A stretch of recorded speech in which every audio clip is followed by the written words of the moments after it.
Dia 3 de outubro de 1804, nascia Kardec. E aí, a gente vai, primeiramente, lembrar um pouquinho da história do mundo, lembrar como ele estava, a Terra, quando Kardec chegou aqui. E a gente vai voltar um pouquinho, vamos falar um pouquinho da Idade Média, a Idade Média que para muitos ficou por muito tempo conhecida como a Idade das Trevas. Idade das Trevas porque todos consideraram que foi um período de estagnação da humanidade. Um período em que a humanidade se viu envolvida pelo medo, pela incompreensão e principalmente pelos desmandos e pelos caprichos da Igreja Católica. Que a Igreja Católica, ela como instituição na Idade Média, foi o período em que ela mais cresceu. Cresceu em poder econômico, poder político, poder social. Enfim, a Igreja, ela comandava todas as esferas da vida do homem na sociedade. A Igreja, ela interferia no dia a dia, na hora de se levantar, na hora de se alimentar, na hora de parar para fazer suas preces, na hora de trabalhar, na hora da política, na hora da economia. Enfim, ela realmente mantinha um controle muito intenso, muito forte na vida do homem medieval. E o pior de tudo era para temer a Deus. Então todos tinham medo de Deus, porque Deus, ele era aquele cara que ficava zangado, que ficava bravo, que ficava enfurecido quando você errava, quando você cometia pecados, tudo era pecado. Então, por muito tempo, a humanidade permaneceu assim. Foi um período de 1000 anos, historicamente. Mas, em contraposição à Idade Média e à Idade das Trevas, a gente vai avançando nesse caminhar histórico da humanidade e você vem com o século das luzes. Século das luzes, século XVIII. Chamado assim porque seria um século em que a razão, o conhecimento despontaria e o ser humano poderia e seria capaz de compreender através do raciocínio, através do seu pensamento, o mundo. Então não era um mundo mais para se temer, era um mundo para se aventurar, era um mundo para se arriscar, ir atrás do conhecimento, compreender todas as coisas que estão aí postas na vida, na natureza. Então o homem parou de ser aquele ser místico, que via tudo pelo sobrenatural, pelo incompreensível. Ele passou a buscar a razão, compreensão. E o século das luzes foi marcado aí principalmente por um movimento cultural, filosófico, chamado Iluminismo. Ele se chamou assim justamente para se contrapor à Idade Média. Seria uma época em que o conhecimento traria a luz para o homem. E o iluminismo era fundamentalmente racionalista. Os filósofos iluministas acreditavam que a razão era a única forma de atingir o conhecimento. As informações coletadas pelo sentido eram a matéria-prima a ser trabalhada pela razão. A partir daí, o homem procurava mudar a sua vida e a forma de se relacionar com o mundo. O século XVIII, que foi o século das luzes, o século do iluminismo, trouxe então novidades científicas. A curiosidade científica aguçada, sistematização das observações e principalmente o método experimental. Então a ciência cresceu muito através da experimentação, através do fazer, do observar, do quantificar, aplicar a matemática. Se chegava a grande desenvolvimento das ciências, uma revolução científica, e esse século vivia então a confiança no progresso da ciência com a mentalidade racional. racional. O iluminismo foi marcado pela existência, pela junção aí, pelo encontro, vamos dizer assim, de vários filósofos. Tá? Nós temos aí Voltaire, Rousseau, Montesquieu, Diderot, D'Alembert, Adam Smith, enfim, inúmeros espíritos, filósofos encarnaram nesse momento na Terra. E a missão deles, revolucionar o pensamento humano, revolucionar a filosofia política, a filosofia econômica, as ciências. E a maioria desses espíritos veio encarnar na França. Entre esses iluministas, vou destacar Immanuel Kant. Nasceu em 1724, morreu em 1804. Um filósofo alemão, racionalista, que ele dizia o seguinte: o homem passou pela sua minoridade e agora chega à maioridade. A maioridade, para Kant, significava a possibilidade do homem agora dominar o conhecimento através da razão. O homem poderia usar o seu conhecimento para o seu raciocínio, a sua razão, para desvendar os mistérios do mundo. Vou destacar principalmente a contribuição de Kant na religião, porque esse movimento, o iluminismo, ele queria revolucionar não só a economia, não só a política, mas também a religiosidade do homem.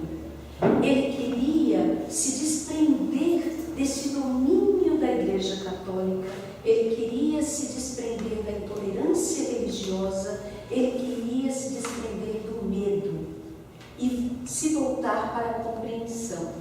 Kant trouxe a ideia de uma religião natural, uma religião única e verdadeira, inteiramente compatível com a razão. Então a ideia de Kant é que religiosidade e racionalismo não se separavam. Ao contrário, a razão seria a única forma de encarar uma religião única e verdadeira. O mais interessante aqui é que Kant morreu em 1804, ano em que nasceu Kardec. Então a gente pode considerar Kant aí como um preparador, um precursor do momento para Kardec encarnar ali na França. Eu coloquei essas duas frases, tanto de Kant como de Pestalozzi, sobre o educar, a educação do homem. Tá? É desenvolver no indivíduo toda a perfeição de querer suscetível. Kant, então, dizia que a educação era essencial para o homem e a educação levaria o homem à sua perfeição. Pestalozzi colocou, é desenvolver progressivamente as faculdades espirituais do homem.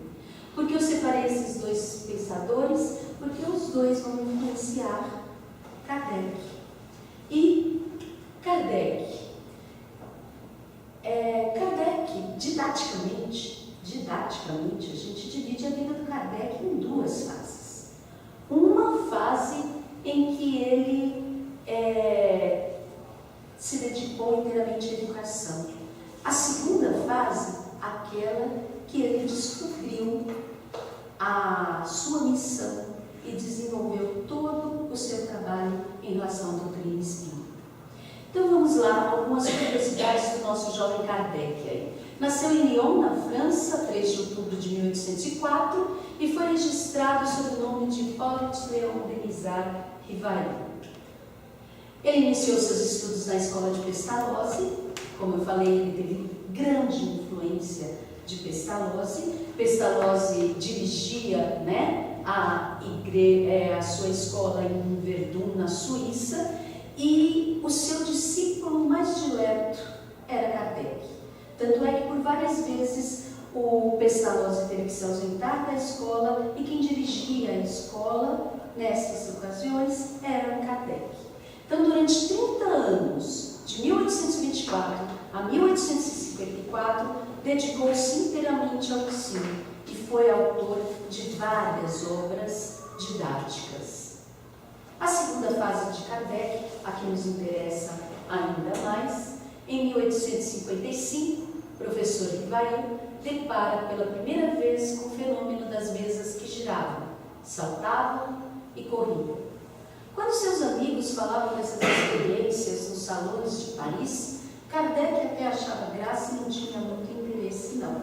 Afinal, as mesas giravam, saltavam, corriam. E daí? Acontece que quando um amigo dele, pessoal, chegou e falou: Kardec, não vem assim. As mesas falam, respondem, e respondem com coerência. Aí o cientista falou mais alto dentro de Kardec, né? E aí ele disse: não, peraí, se existe algo inteligente, eu vou pesquisar, eu quero saber. E aí que Kardec começou a buscar essas reuniões e se deparou com um fenômeno inteligente. E aí, envolvido por todo esse momento de evolução científica, de método experimental, ele resolveu aplicar todos esses métodos no estudo das mesas girantes. E aí chegou a sua conversão à doutrina espírita que ele codificou. De 1855 a 1869, consagrou sua existência ao espiritismo e adota o nome de Allan Kardec. Bom, por que esse nome e o que seria a sua missão, né? Uma noite manifestou-se para Kardec, aí ele já estava frequentando essas reuniões e já estava fazendo perguntas a essas mesas, a essa pleiade de espíritos. Manifestou-se Zéfiro, declarando ser seu espírito protetor. Contou-lhe que o conheceram em uma existência interior no tempo dos druidas, na Gália, quando Rivail se chamava Allan Kardec. Zéfiro revelou a Rivail sua missão de codificador da doutrina espírita, para o qual seria convocado pelo Espírito da Verdade.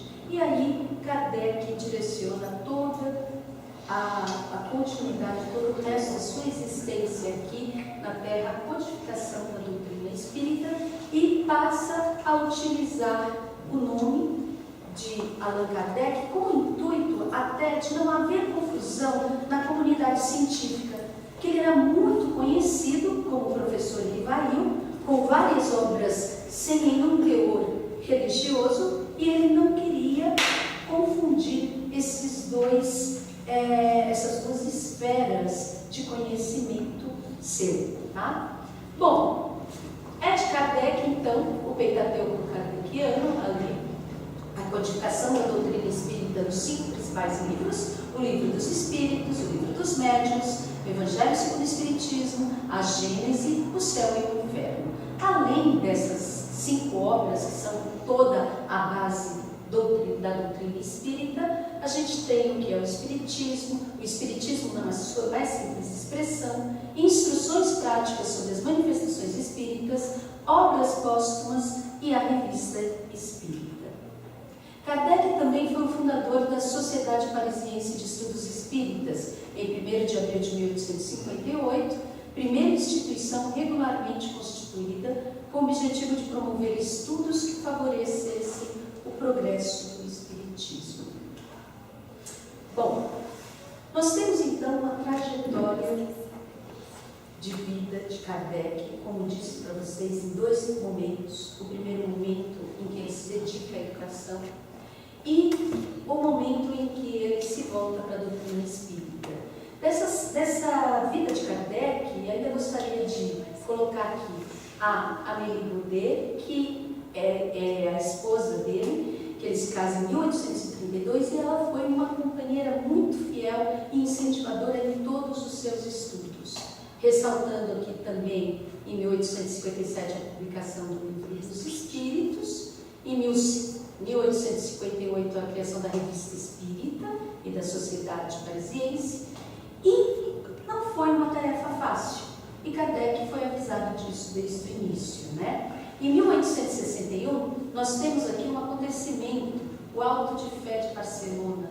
Foi quando Kardec viu publicamente, soube que seu livro, o Livro dos Espíritos, foi queimado publicamente, junto com tantos outros, né? Porque eram as ações aí da igreja, ainda envolvida com a questão da Inquisição, de considerar todas aquelas ideias contrárias aos dogmas da igreja como heresias. Então, seus livros foram queimados ali em Praça Pública, o Livro dos Espíritos.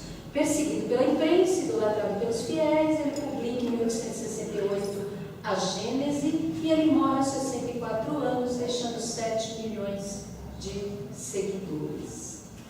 Bom, Kardec, ele ainda teve como contemporâneo, vivendo no mesmo período que ele, a companhia de Darwin.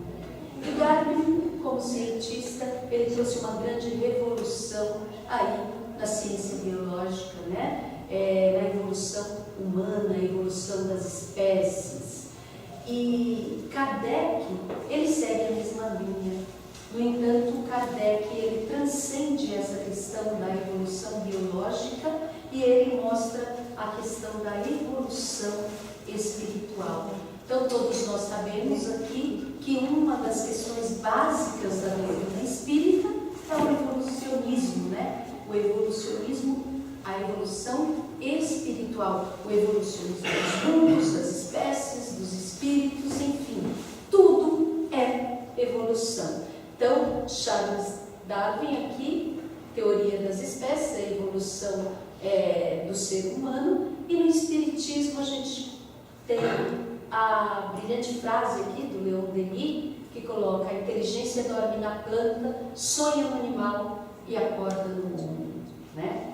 E Kardec, ele nos deixou a frase aí que mostra toda essa questão da evolução do homem e da evolução da vida: nascer, renascer, nascer, crescer, morrer, renascer ainda e progredir sempre. Tal é a lei. Kardec então veio um homem de seu tempo, influenciado por todas as ideias da maioridade do ser humano, do conhecimento, da evolução, da ciência. Ele traz todo esse tríplice aspecto para a doutrina espírita. Então a gente tem aqui a filosofia que esclarece, a ciência que estuda e a religião que sublima através da moral. Então essa é a base da tríplice aspecto da doutrina espírita, que não é só uma religião, mas ela traz em si a ciência e a filosofia, os três dialogando e mostrando como é possível nós realmente acreditarmos, termos fé baseada na compreensão, na clareza das leis divinas, na clareza das leis morais. Uma coisa que eu achei muito interessante, um artigo que eu vi, um dos grandes erros da Igreja Católica foi colocar lá no Concílio de Trento, no período em que ela queria reformar a sua igreja, a questão da infalibilidade papal. Então, o Papa é infalível, o Papa não erra. Ora, o Papa é um ser humano, todos nós sabemos disso, né? Então, e justiça seja feita, né? Estamos sendo blindados com um homem aí de uma simplicidade, de uma grandeza espiritual imensa, que é o Papa Francisco. Bom, e com certeza, né, se ele puder, ele vai tirar essa infabilidade daqui. Bom, por que eu coloquei essa questão da infabilidade? Eu falei de teoria de evolução, evolução dos mundos, evolução da espécie, evolução do homem.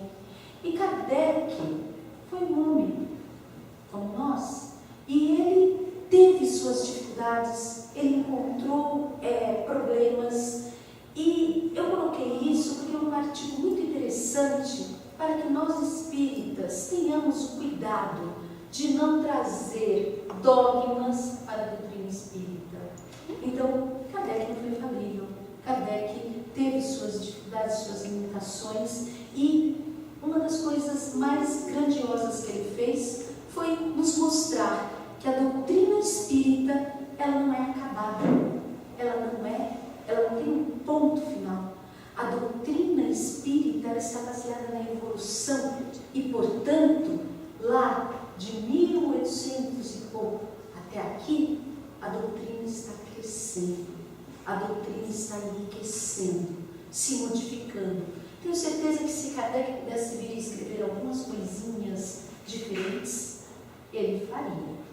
Tá? Então, para a gente ter cuidado, todo o respeito, toda a admiração, todo o agradecimento a Kardec por sua grandiosa tarefa, que não foi fácil, mas saber que a doutrina espírita é uma doutrina em evolução.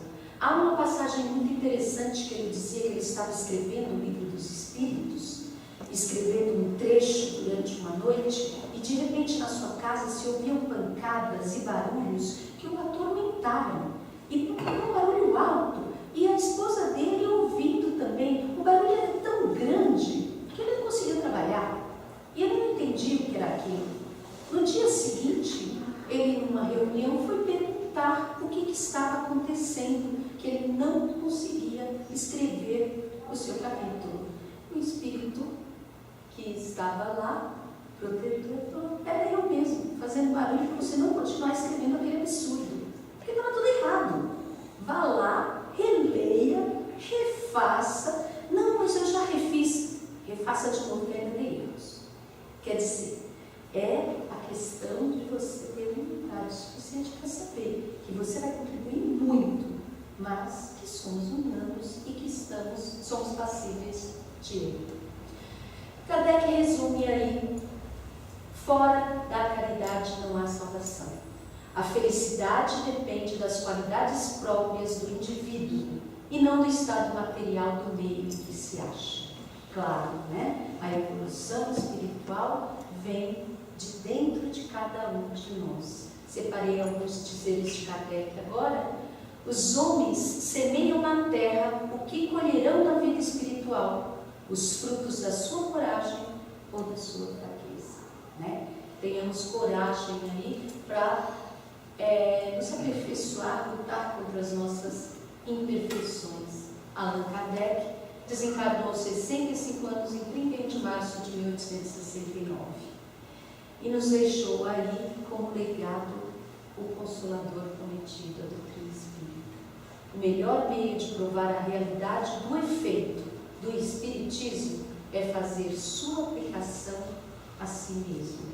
É uma doutrina consoladora, esclarecedora, mas que nos coloca no centro do palco da nossa vida. Somos nós os responsáveis pela nossa transformação, pelo nosso aperfeiçoamento, pela nossa melhoria espiritual. Então, temos sim um instrumento maravilhoso nas mãos, mas cabe a nós utilizá-los com a devida perfeição. Nos deixou um alerta aí: espírita, amai-vos. Este é o primeiro ensinamento. Instruí-vos. Este o segundo. Então, a doutrina espírita, ela solicita isso de nós, que nós estejamos conscientes, esclarecidos a respeito de todas as leis, de todos os fenômenos, de toda a nossa trajetória. Como disse, é um instrumento maravilhoso, mas que nos convida o tempo todo para que assumamos nossa responsabilidade. Chico nos deixou uma frase muito interessante e mostra toda a humildade e perfeição aí do trabalho de Kardec, né? Que ele coloca: se Allan Kardec tivesse escrito que fora do Espiritismo não há salvação, eu teria ido por outro caminho. Graças a Deus ele escreveu: fora da caridade, ou seja, fora do amor não há salvação. A doutrina espírita, ela nos mostra, nos esclarece, mas o tempo todo ele nos chama a atenção de que Jesus foi o mestre maior, de que Jesus nos trouxe a lei do amor e que somente através desse amor bem compreendido, bem pensado, esclarecido, entendido, é que nós realmente conseguiremos caminhar no nosso processo de evolução espiritual. O Espiritismo não é apenas consolador da terra, é o renovador do eu. André Luiz. Que saibamos nós aproveitar esse presente que Kardec há 200 anos, pouquinho menos, nos deixou aí. É isso, gente.